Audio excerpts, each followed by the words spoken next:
It can take a while to get into an older game. We're used to modern gameplay systems and quality of life upgrades. To take the time to interface with something unfamiliar can require a commitment that most of us are not willing to give. For example, the 2 hours I played S.T.A.L.K.E.R Shadow of Chernobyl for this impressions video were 2 very different hours. The first hour was feeling out exactly what the game was. Yes, it's a first-person shooter, but it's also a survival game, what with the hostile wasteland and scrounging for weapons, ammo, and things to sell. Yes, there are missions, but I could never work out how to read the PDA and map to properly orientate myself, and ended up wandering around, hoping I would stumble on my next objective. Yes, there is radiation and anomalies, but what does that mean when it comes to exploration, and when the hell am I going to get a new weapon? In Hour 2, entering a new level, as the game put it, these questions began to be answered, and I started to enjoy myself. If I wasn't digging the atmosphere of the game, I might not have persisted. Everywhere, the growls of irradiated beasts or the humming of an anomaly kept me on my toes, wondering if a threat was imminent. I would hear gunfire and wonder who was shooting at what and why. Every confrontation is dangerous and can use up precious resources, so I made liberal use of the quick save and quick load functions.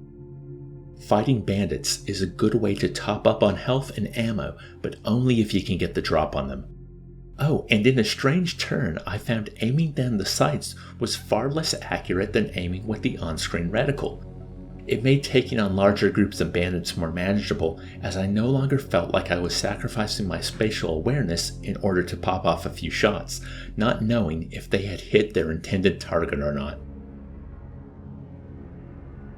Years ago, I was taught that when critiquing a work, I was never to give my opinion on how I thought something could be improved. I'm supposed to be critiquing what's there, not what might be. Nevertheless, during my first hour of the game, when I was trying to complete missions for the trader at camp and unsure of where to travel on the map, I wished for a contemporary gaming guidance system.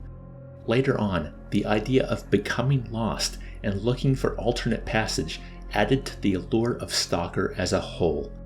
More obstacles were being put in front of me, but now I was better equipped to deal with them, both literally and in the sense that I knew more about what I was doing. When my 2 hours had finished, I wanted to keep playing, and that's always a good sign. So, would I recommend S.T.A.L.K.E.R Shadow of Chernobyl? Well, I might have given it away in the last paragraph, but yes.